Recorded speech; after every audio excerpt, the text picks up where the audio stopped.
Bonsoir, bonjour frères et sœurs. Très heureux de vous savoir nombreux en train de suivre ces magazines qui servaient un cadre d'analyse et de réflexion.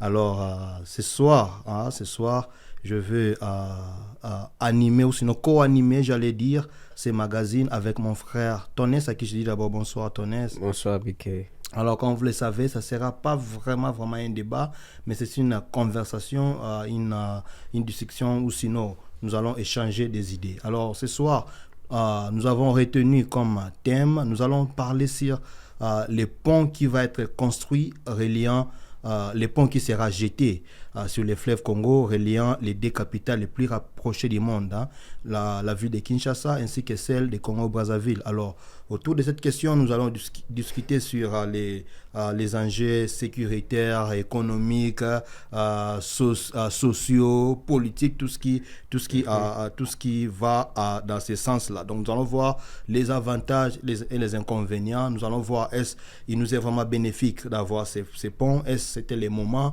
en quoi cela va impacter la vie économique, la vie sociale, la vie politique des deux pays frères. Alors, d'emblée, comme j'ai annoncé, donc je vais déjà dire, comme je disais, j'ai un point de vue parce qu'on a fait un off-record. J'avais un point de vue et mon frère en face, Tonès, avait aussi le tien. Alors, nous allons comme ça essayer d'analyser, d'échanger. Le but n'est pas de voir qui a raison, qui a tort, mais on veut juste faire ce qu'on dit du choc des idées, jaillit la lumière. Alors, d'entrée de jeu, moi, je dirais que je suis pour la construction de ces ponts. Pourquoi? Comme je dis en prélude, nous sommes les deux capitales les plus rapprochées du monde. Vous voyez, ces ponts viennent aussi renforcer ces liens fraternels entre des peuples frères. Donc, avant même d'aller dans les aspects économico, politico-sécuritaires, mais je reste d'abord dans les cadres sociaux où ces ponts vont relier les peuples frères. C'est vrai déjà, nous traversons, nous les Congolais de Kinshasa, nous partons à Brazzaville et ceux d'en face aussi viennent à Kinshasa. Mais je pense qu'avec les ponts, ça sera encore beaucoup plus fluide. On pourra bien se rendre à Brazzaville peut-être les matins et rentrer chez soi les soirs. Ça, c'est du point de vue social. Je ne sais pas qu'est-ce que tu en penses. Tu as un avis contraire ou comment de ce que je dis avant qu'on s'y jette dans d'autres aspects? Premièrement, je, je tiens à remercier pour cette plateforme, mais aussi à passer mes salutations d'usage à tous ceux qui vont nous suivre. Dès l'entrée de matière, je dirais que euh, je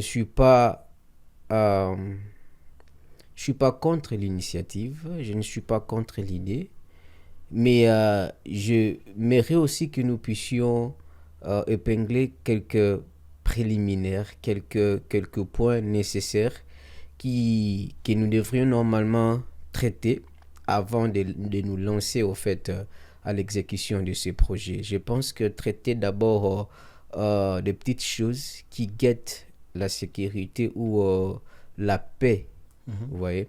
Et je pense que ça sera une bonne idée avant de nous lancer au fait à l'exécution de ces projets. Non, la paix, oui. Tu as certainement raison quand tu dis on doit d'abord avoir la paix, on doit se sécuriser avant de se lancer dans une telle initiative. Mais comme j'aime bien le dire, le monde avance. Vous voyez, nous vivons dans un monde qui est actuellement un village planétaire. Exact. Nous ne vivons pas dans un vaste clos où il n'y a que nous et nous seuls, tu vois. Il y a des gens autour de nous, il y a des gens parfois qui lorgnent, qui guettent chez nous, ils voient qu'est-ce que nous avons de bon qui pourra leur être bénéfique. Tu vois ça. Alors dire que nous devons d'abord avoir la paix, et je pense que cela va retarder les choses. Parce que je te dirais, même dans les pays dits développés, la paix ne règne pas à 100%. Il y a toujours des poches d'insécurité ici et là. Il y a toujours quelque part où ça brûle un peu, tu vois. Alors il faut savoir faire avec. Je ne dis pas que nous devons minimiser cet aspect. Il est capital, il est important, Yes. mais il faut savoir saisir les opportunités. Parce que comme je disais en préambule, il n'y a pas que l'aspect social, il y a aussi l'aspect économique, il y a aussi l'aspect politique peut-être. Tu vois, il y a beaucoup d'aspects qui doivent être pris en compte. Yes. Alors, on ne doit pas se limiter à dire que bon, comme on n'a pas de paix, on laisse passer l'opportunité. Bon, allons-y directement. Tu vois, avec les ponts, Il y a déjà des Congolais qui vont en face pour faire des petits commerces. Yes. Là, je ne parle pas des commerces en termes d'État avec État, tu vois, mais je parle juste des individus. Il y a des gens qui traversent les fleuves, aller peut-être acheter quelques produits ou qui vont même vendre des produits, racheter d'autres et ramener au pays. Tu vois, déjà, il le fait parfois par des voies précommandées. Il y a des ceux qui prennent des hors-bords, il y a des ceux qui prennent des petits machins pour traverser. Yeah. Mais avec les ponts, tu vois, on aura des véhicules qui vont traverser. Même en termes de temps, on va gagner, surtout pour les commerçants. Tu vois, les temps comptent. Il peut aller le matin, il achète ses marchandises, le soir, il rentre, il peut revendre, il se fait des bénéfices. Alors, on ne doit pas dire que non, tout ce monde-là doit être pénalisé au nom de la paix, qui est très capitale, je vais souligner, mais nous devons savoir saisir les opportunités. Je voulais signaler ici, quand je parle de la paix, je ne fais pas allusion à la guerre.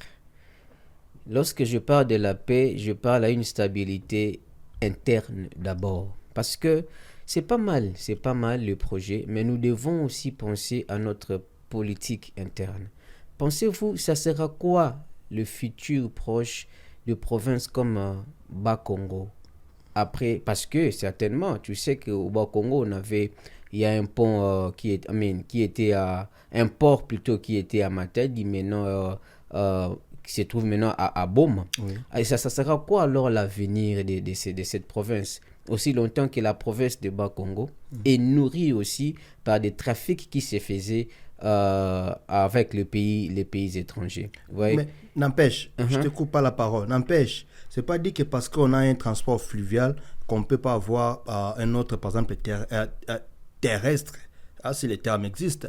Donc, n'empêche, on va juste essayer de capitaliser tout ceci.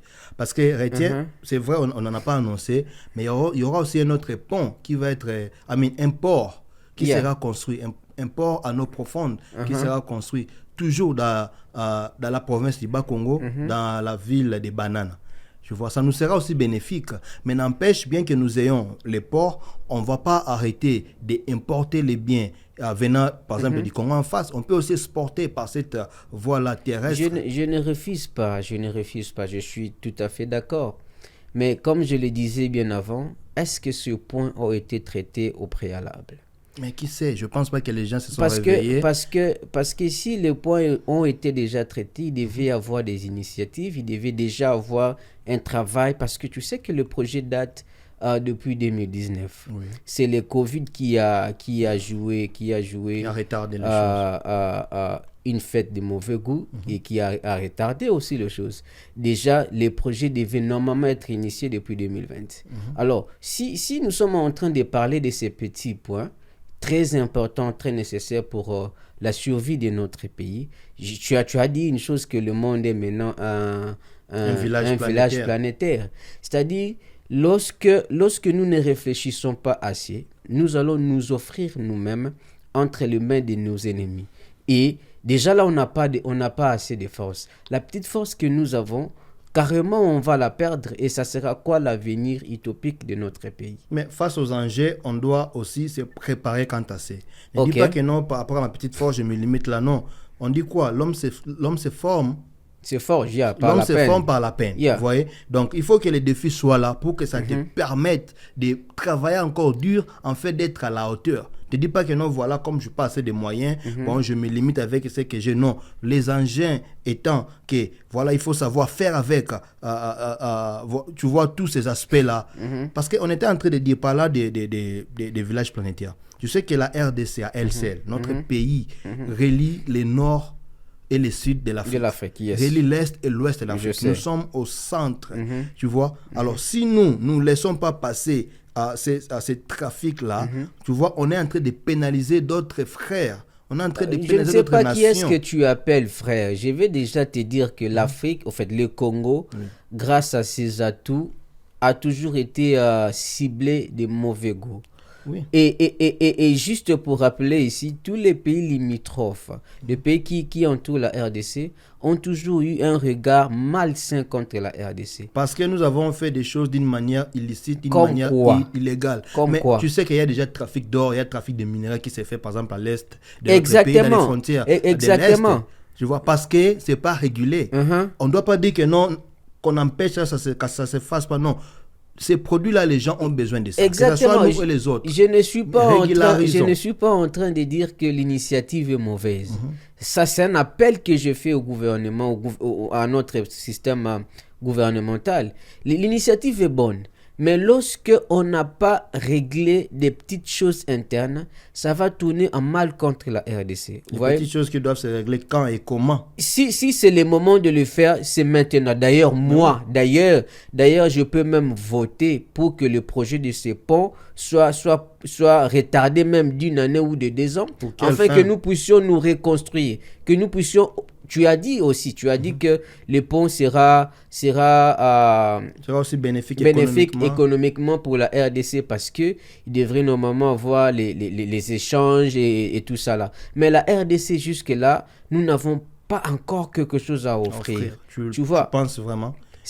Nous avons les atouts, exactement. Mais lorsque le système, lorsque les infrastructures réseautiques pouvant permettre à ce que tout cela se passe n'est pas mis en place, ça nous servira à rien du tout.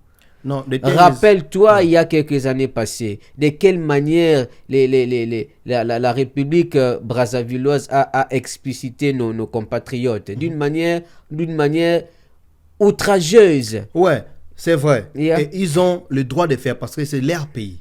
Exact. Ils ont le droit de le faire comme ça. Tu vois, parce que d'ailleurs, là, tu me rejoins parce que ça se faisait d'une manière illégale.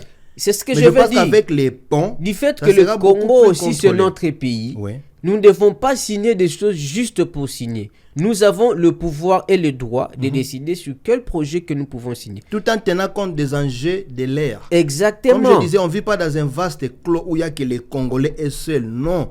Il y a aussi les gens autour de nous qui nous regardent. Et nous devons aussi savoir faire avec, prendre tous ces éléments en compte. Ne vivons pas comme si on était dans l'isolation quelque part. Non. Le monde où nous vivons, il n'y a pas que nous. Il n'y a pas que nous. Alors on doit savoir saisir les opportunités et ne pas comme ça pénaliser les autres. Je serais très satisfait si à côté de ces projets, il y a aussi d'autres projets parlant sur la sécurité interne de Kinshasa, par exemple. Si le gouvernement congolais va nous présenter un autre projet parlant sur une sécurité numérique, par exemple. Non, mais le Congo, pour qu'il sécurise sa ville, ne doit pas dépendre de la construction d'un pont. Non. Ça doit être déjà du vécu. Mon frère, le pont est un projet en connivence. C'est-à-dire les deux pays doivent signer par rapport à ça. Si le Congo refuse, le pont ne sera pas érigé. Je sais, mais ça sera une erreur. Mais laisse-moi rebondir ce que tu dis. Le gouvernement doit d'abord penser à sécuriser la ville et consorts. Mais ça ne doit pas dépendre de la construction du pont. Ce sont des choses qui doivent être faites indépendamment même des autres. On ne doit pas dire, ok, parce que mon voisin vient me voir le soir, alors now I have to clean, je dois nettoyer ma maison. Aussi longtemps que nous savons que la mise en place de ces ponts pourra servir des dangers sécuritaires importants contre la ville de Kinshasa. Je pense qu'il est temps, bien sûr, je dis que le projet est bon, mais je crois que au préalable, nous devons déjà commencer à penser comment améliorer notre système. Je t'ai parlé couramment, récemment ici qu'il y a quelques années passées. Moi-même, j'étais là présent. Je vis 10 soldats, 10 policiers congolais circuler armés, mais il n'y avait qu'une seule arme qui fonctionnait. Et tu veux me faire croire qu'avec ce système... Ça, c'est un autre débat. Non, c'est un autre débat. Je veux juste te faire voir que nous ne sommes pas prêts. Nous ne sommes pas prêts à nous offrir entièrement avec le monde extérieur. Je ne pense pas qu'avec ce que tu dis, ça va remettre en question mon patriotisme ou mon nationalisme. Mais je pense qu'en tant que panafricain, parce que nous voulons aussi être ces panafricains, on ne doit pas empêcher tout un continent de décoller. C'est une erreur. On est en train de faire perdre à tout un continent. Je suis vraiment... Non, mais quand tu dis que tu n'es pas prêt, tu ne penses pas que ce que tu crains, c'est des Congos d'en face aussi. C'est ce que je vais signaler. Ils les craignent parfois. Je suis un amoureux de l'initiative de la pensée panafricaine. Alors? Mais tu dois comprendre que l'Afrique est divisée. L'Afrique est ennemie. L'Afrique est nous entretuons entre nous. Moi, je pense que c'est un autre débat. Je vais finir ma pensée. J'ai fini ma pensée. Je reste sur la pensée panafricaine. Tu sais, lorsque le pays les pays voisins se présentent comme un ennemi potentiel et il vient avec un projet, tu ne vas pas juste signer par le plaisir de signer. Il faut savoir négocier, c'est pas pour rien qu'on a des experts. C'est ce que je suis en train de dire. Négocier. Lorsqu'on négocie un projet, on pèse à la balance, on cherche le pour et le contre. Bien sûr, le projet pourrait avoir une ressemblance à bien, mais en réalité, il y a sérieusement des choses. Mais c'est pas pour rien qu'on fait asseoir à la table des experts. On ne prend pas déjà lambda pour venir négocier des projets de telles envergures. Lorsque on nous avons vu le projet, lorsque j'ai lu les projets, je n'ai vu nulle part où on nous a proposé des projets prometteurs sur le système sécuritaire. Ça, c'est un problème interne.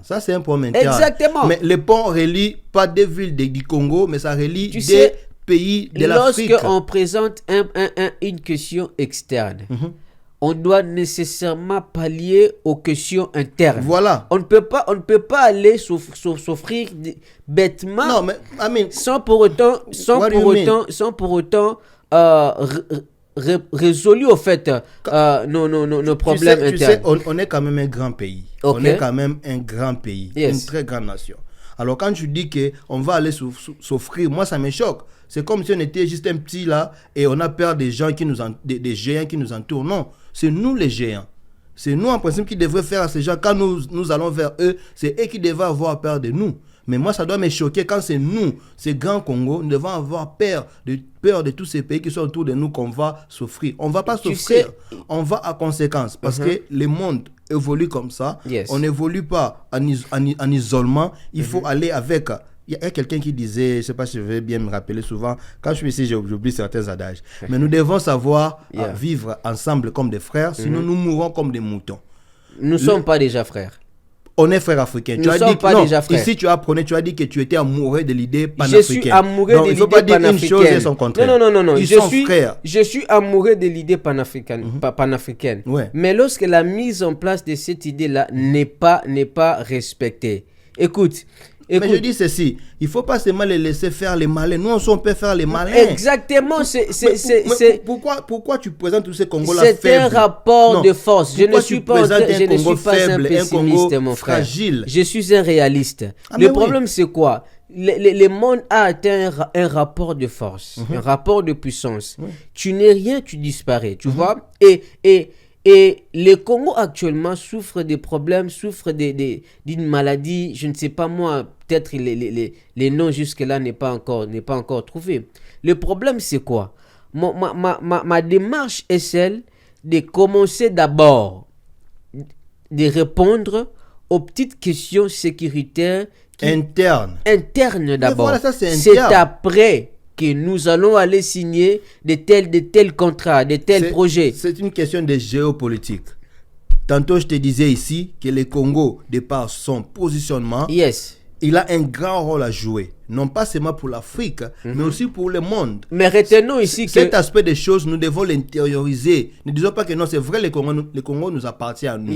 Mais de par son positionnement, de par la géopolitique, telle que Dieu l'a créée, nous devons savoir que les gens ont un regard sur nous. Attends, quand il y a eu invention des véhicules, on devait avoir des pneus. Exact. Où est-ce qu'on a trouvé les caoutchoucs pour faire les pneus? En RDC, chez nous. Bien sûr, Tu vois, même quand il y a eu révolution de l'industrie textile, où est-ce qu'on a trouvé les cotons? Aussi chez nous. Exact. Tu vois, aussi, quand ils ont voulu peut-être mettre fin à la Deuxième Guerre mondiale et construire, fabriquer la bombe atomique, où est-ce qu'ils ont trouvé l'uranium? C'était chez nous. Tu vois que le Congo participe toujours when it comes...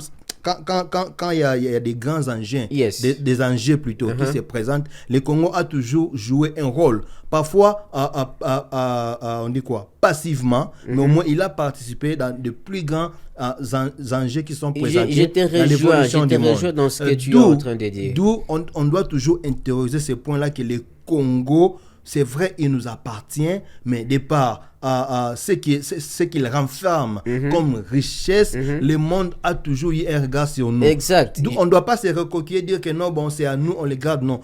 Travaillons en sorte que même si, lorsque les gens là viendront, ils peuvent être des malins, des loups et tout, mais travaillons en sorte que, n'évitons pas cet affrontement. Allons-y, mais soyons préparés.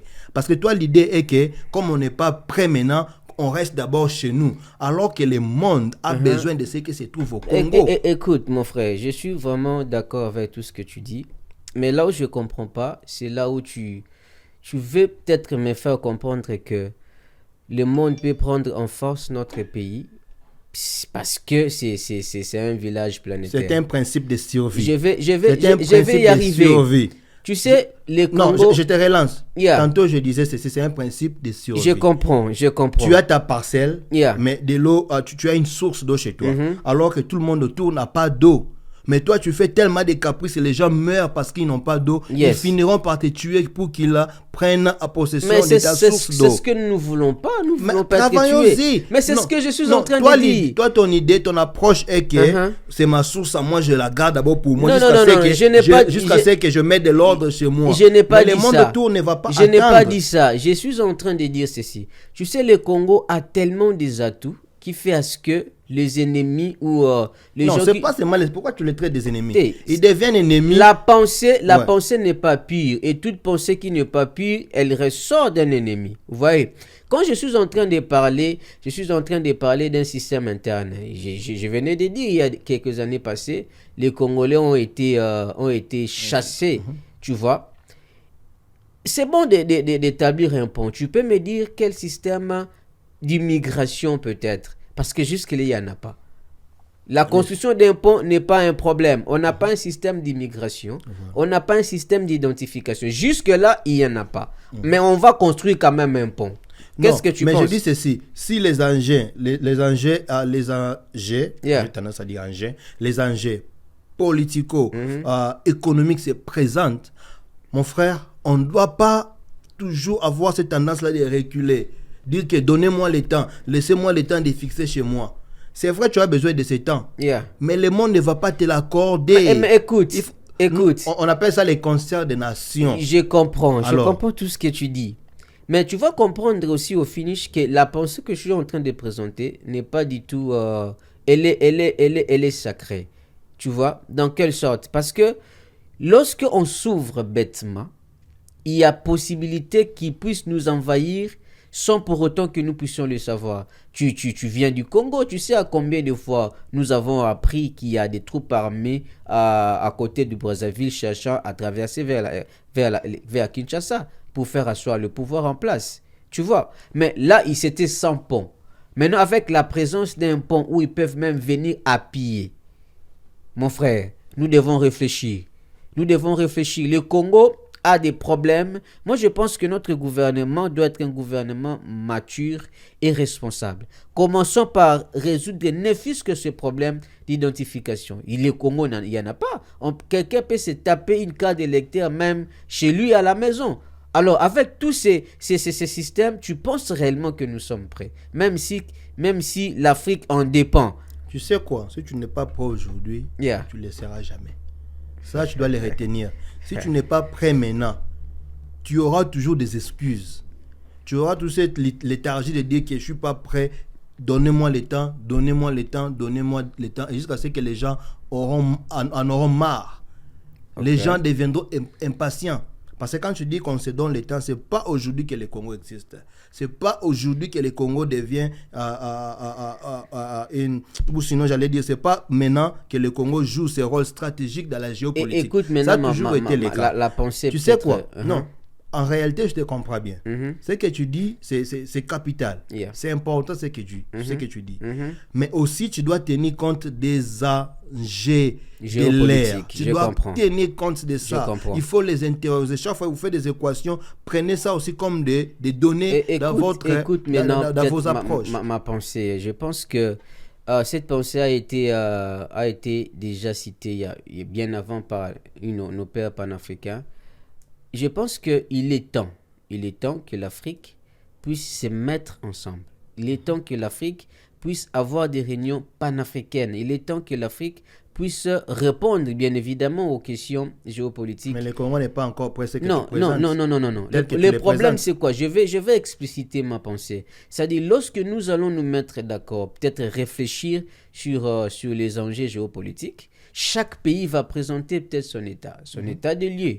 Parce que, tu sais, lorsque la pensée panafricaine n'est pas assise, lorsque chaque pays africain cherche ses agendas, cherche à prendre sa notoriété, cherchant à détruire l'autre, nous irons nulle part, tu vois. Exactement. Et puis d'ailleurs, il faut réfléchir. Je ne suis pas sûr que derrière ces projets, il y a pas un plan macabre. Lesquels? Non, mais c'est ça. Vous voyez les diables partout. Non, C'est je comme ne suis ça pas qu'on en laisse train de passer voir les les diables. opportunités.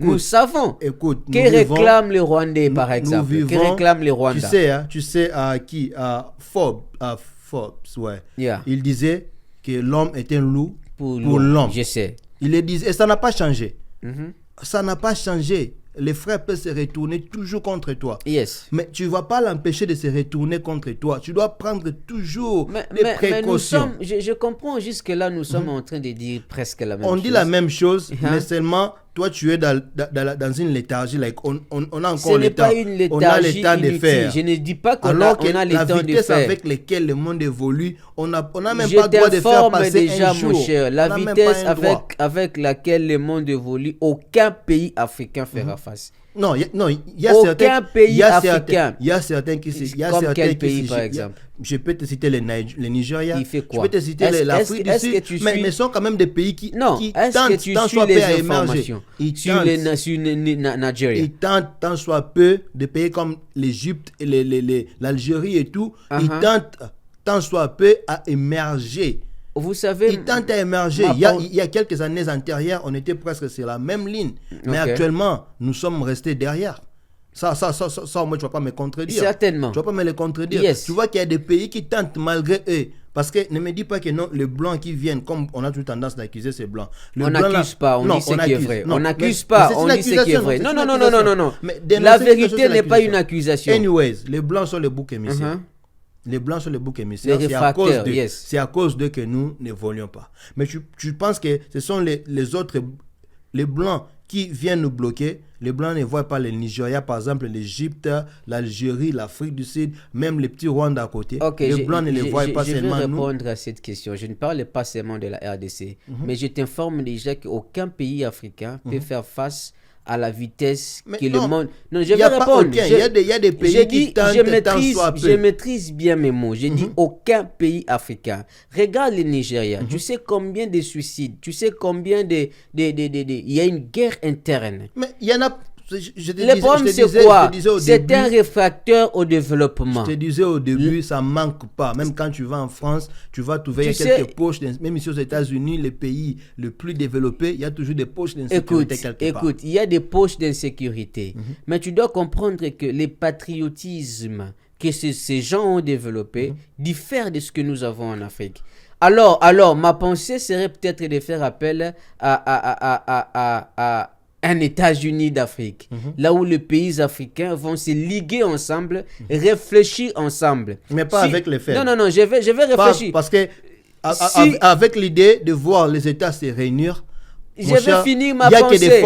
Il n'y a pas que de force. Je vais finir ma pensée. La RDC a des atouts. Nous avons des ressources. Tu vois? Si tu es un canard boité, on te laissera. On va faire avec l'effort. Je vais finir ma pensée. Parce que tu vas retarder. Je vais te laisser parler, mais si tu es faible tel que tu le présentes, parce que tu as présenté je ne suis pas en train de présenter un Congo fragile. Mais tu le dis ici, on n'a pas un système immigratoire en défaillance. Le système sécuritaire est en défaillance. Tout ce que tu as décrit ici est en défaillance, c'est-à-dire on est un pays fragile. Là, je suis en train de parler d'un système de notre gouvernement, ok? Du Congo. Laisse-moi finir ma pensée. J'étais en train de dire, tu vois, si on a des pensées panafricaines, on a des rencontres panafricaines où les dirigeants africains laissent les penseurs, les scientifiques africains, les génies africains se rencontrer, prendre du temps, parler, chercher comment pallier aux choses qui dérangent l'avenir de l'Afrique. Je vais te dire une chose, tu sais que l'Afrique est un continent en voie de disparition.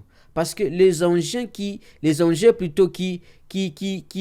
qui promet l'avenir d'un continent, en Afrique, il n'y en a presque pas. Nous en avons. La technologie et la science. Il n'y a pas que la technologie. L'économie. Il y a aussi la ressource humaine. Non. Il y a aussi la ressource humaine. Il y a les hommes qui il y a les hommes mal nourris. Il y a aussi la biodiversité. Mal nourris, exactement. Il y a aussi la biodiversité. Non, mon frère, les hommes mal nourris. Il y a aussi la biodiversité. Ça vient à tout après. Mais non, ça vient pas après. L'économie, la science et la technologie sont les 3 points culminants pour le développement d'un continent. Moi, je voulais se dire, quand tu as dit que c'est un continent en voie de disparition, je pèse bien mes mots. Pas forcément. Je vais expliquer.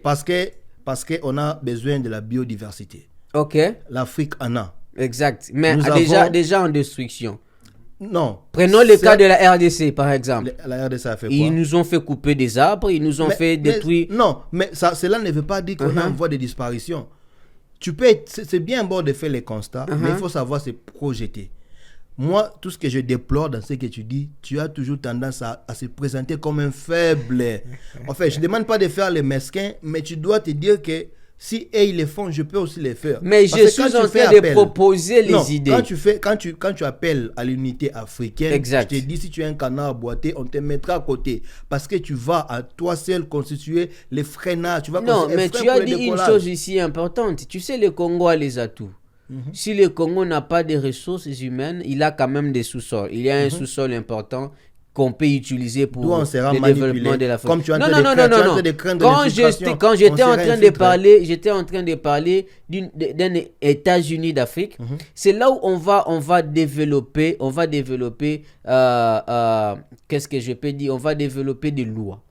On va développer les mots m'échappent. C'est en fonction de ces canevas que nous allons marcher ensemble. Ce qui fera qu'aucune nation va dominer sur une autre nation. Aucun État va déranger un autre État. Tu vois?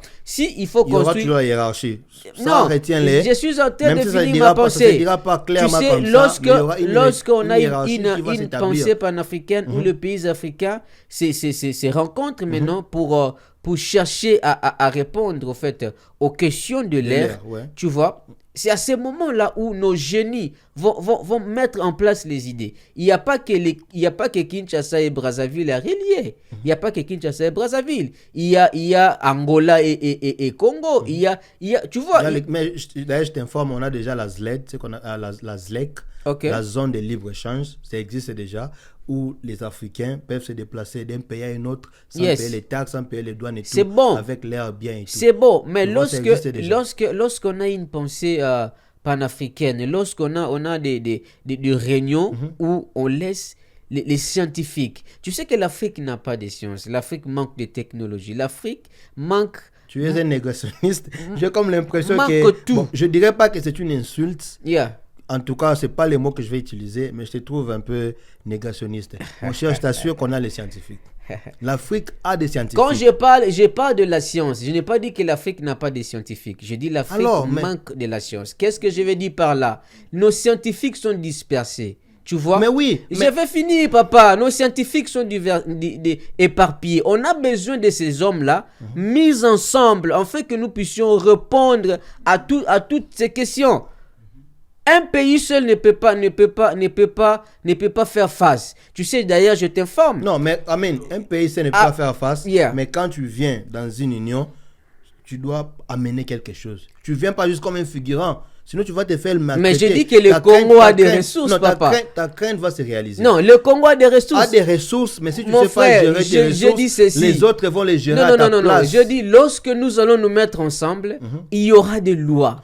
Non, il y aura toujours une hiérarchie tacite qui va s'établir. Mon frère, même aux États-Unis, même en Europe où il y a l'Union européenne, tu verras qu'il y a la France, tu verras qu'il y a l'Allemagne, tu verras que il y a toujours une hiérarchie qui s'établit. C'est pas parce qu'on vient se réunir que celui qui se croit plus fort va juste jeter en pâture sa force comme ça. Non, il va dans un moment ou un autre le faire prévaloir. Tu vois, quand tu viens dans une union, tu dois te rassurer que tu as aussi quelque chose à mettre. Tu as aussi tes cartouches à toi, tu as des cartes. Qu'au moment opportun, tu peux les jouer. Tu vois, dire qu'on a des ressources, mais on n'a pas une bonne ressource humaine, ces ressources seront gérées par d'autres. Tu as raison, ok? Je te donne pas tort, tu as raison, mais écoute ma pensée. J'étais en train de parler d'un rassemblement des États africains. Je parle par exemple de l'Afrique francophone, où nos dirigeants se mettent ensemble. Nous faisons appel aux scientifiques, ceux qui sont en Afrique et nos scientifiques qui sont à l'étranger, par exemple, et revenir, réfléchir ensemble. Et lorsque je parle de réfléchir, c'est alors que nous allons peut-être aller trouver les problèmes, trouver des solutions qui pourront, qu'un État pourrait avoir et qui feront à ce que l'Afrique reste toujours enclavée. Tu vois, par exemple, le problème de la RDC. Je suis beaucoup de journaux là où on est en train d'inculper la RDC étant un frein pour le développement de l'Afrique. Ils ont raison, mais nous avons besoin qu'il y ait un États-Unis d'Afrique. Oui. Nous avons besoin des génies africains. Nous avons besoin des intellectuels africains afin que nous puissions ensemble. La RDC va présenter quoi? C'est bien beau d'avoir les États-Unis d'Afrique. Nous allons amener quoi sur la table? La RDC a des intellectuels. La RDC a des scientifiques. Non, mais à un moment donné, tu es en train de présenter un Congo faible qui n'a pas... Quand je parle... Rien ne marche presque. Là, c'est un système gouvernemental. Mais c'est un système gouvernemental. Sachez que c'est la politique qui définit toutes les autres. Je suis parfaitement d'accord. De la vie d'une nation. Mais la politique, cette fois-ci, la politique doit laisser la place aux scientifiques. Ça n'a pas été comme ça. La politique va gérer. Mais les scientifiques vont définir l'avenir de l'Afrique. Maintenant, c'est la politique qui définit, maintenant la marche de ces scientifiques. Non, mais ce sont ces politiques-là qui sont en train de détruire l'Afrique. Ce sont ces politiques qui sont en train de détruire l'Afrique. Mon frère, nous avons besoin d'une Afrique scientifique, afin que nous puissions répondre aux choses plutôt qui guettent l'avenir de l'Afrique. Voilà. Ouais, bon, je pense que, comme je disais au début, c'était pas vraiment un débat dans le sens de trouver qui avait bien parlé, qui n'avait pas bien parlé, qui avait raison, qui avait tort. C'était pas vraiment le but de cet échange, mais on voulait juste communiquer, on voulait juste bavarder comme ça pour voir comment on doit réunir nos efforts pour qu'enfin nous puissions trouver l'issue. Tu vois, il y a tellement de mots qui rongent notre continent et il y a des mots qui rongent notre pays, en particulier la RDC. Et là, on parlait même du pont qui devait être jeté entre les deux capitales les plus rapprochées du monde. Mais vous le savez, faute de temps, on est vraiment à la télé. Le podcast, oui, ça va aussi passer sur YouTube et consorts. Alors, on ne doit pas s'éterniser. Je pense que le débat est tellement intéressant. Vous avez vu d'ailleurs comment nous sommes en train de transpirer parce que, les débats étaient tellement très approfondi et tout. On devait vraiment sortir ce qui était au fond de nous pour répondre à certaines questions. Mais nous pouvons vous donner rendez-vous. Vous donner rendez-vous parce que là, on va déjà cheater. On peut se donner rendez-vous pour qu'on revienne. Si vous le voulez, peut-être sous les commentaires. Vous allez nous laisser ce que vous pensez de ces sujets. Comme ça, on pourra voir comment revenir et continuer avec ce thème. Parce que moi, je les trouve en tout cas intéressants. Tout ce que tu as dit, je ne dis pas que non, j'ai tout rejeté, mais j'ai aussi appris. Et je pense que ce que moi j'ai dit aussi, d'une part, tu as aussi retenu quelque chose. Et du choc des idées jaillit la lumière. Alors, pour qu'on clôture, je ne sais pas si tu as un mot de la fin et puis on va clôturer. Exactement. Et tout ce qu'on a dit ici, un mot de la fin et tout. D'ailleurs, d'abord, j'apprécie beaucoup cette plateforme, Analyse et Réflexion. Je pense qu'il est temps que les génies africains puissent se mettre ensemble, les scientifiques africains puissent se mettre ensemble en réflexion, mais aussi en acte. Nous devons sauver notre Afrique. Je venais de dire tout à l'heure que l'Afrique est un continent en voie de disparition. Je pèse bien ce que je suis en train de dire. Et je pense que seul l'Africain peut sauver l'Afrique. Et il est temps que les génies africains puissent se manifester afin que nous puissions sauver notre Afrique, notre patrie, l'Afrique. Oui, s'agissant du pont, moi peut-être il faut, je dirais pas c'est une conclusion parce qu'on y reviendra, mais peut-être un petit mot de la fin. Je dirais que nous, la RDC, nous devons saisir les opportunités. Nous devons vraiment saisir les opportunités lorsqu'elles se présentent. On ne doit pas se recoquiller et dire que non, je ne suis pas prêt, donnez-moi le temps. Non, ça ne marche pas comme ça dans les concerts des nations. Je disais tantôt que c'est une question de survie quand les autres voudront survivre et que nous détenons ceux qui font survivre, ils finiront par venir nous l'arracher par force si on s'y met pas. C'est-à-dire, nous ne devons pas être un peuple attentiste, attendre à ce que les opportunités se présentent pour que nous nous préparions. Non, nous devons toujours anticiper. Yes. Anticipons les opportunités pour qu'une fois celles-ci se présentent, qu'on soit en mesure de les saisir et en tirer profit. Les autres les font déjà. Hein. Les autres, il y a beaucoup d'États, par exemple les États de l'Afrique de l'Ouest, ils les font déjà, c'est de l'Afrique de l'Afrique australe et tout, et ils les font aussi. Nous aussi au Congo, l'opportunité s'est présentée, commençons par là, et le reste, on verra comment arranger. Je sais que, comme je dis au début... ajouter un petit truc. Bon, vas-y. Je dirais que toute opportunité n'est pas opportunité. Et, non. Je vais finir ma on phrase. Va rentrer dans les débats alors qu'on est à la fin. Je vais juste finir en disant que... Parce que moi, je ne veux pas les laisser passer, je chercherai à bondir. Je vais juste finir en disant que notre gouvernement doit réfléchir sérieusement parce que c'est bien bon de signer des contrats et de faire des choses pareilles, mais à la fin, c'est le Congo qui perd. À la fin, c'est le Congo qui est envahi. À la fin, c'est le Congo qui gagne. Le Congo qui n'a plus de sens. C'est le Congo qui gagne. Je pense que... Il faut avoir un minimum d'optimisme. Je suis réaliste. Ne Papa, sois pas juste un pessimiste. Nous étions en train de finir. Voilà, on était à la fin, vous comprenez que c'est vraiment l'ambiance, le sujet, ça nous tient tellement à cœur, il est tellement patriotique, il est tellement nationaliste ce sujet, donc on a même pas l'intention d'arrêter, mais faute de temps, nous devons en tout cas vous laisser. On vous donne rendez-vous d'ailleurs si vous le confirmez avec vos commentaires. Donc, on n'hésitera pas d'y revenir. Donc, c'était analyse et réflexion. Nous étions en train de discuter, de bavarder autour de la construction du pont qui va relier les deux capitales les plus rapprochées du monde, je cite, Kinshasa et Brazzaville. Donc, ça n'est fini pour ce soir. On se donne rendez-vous pour une prochaine séance. Et d'ici là, portez-vous bien. Que Dieu vous bénisse. Bye bye. Bye bye.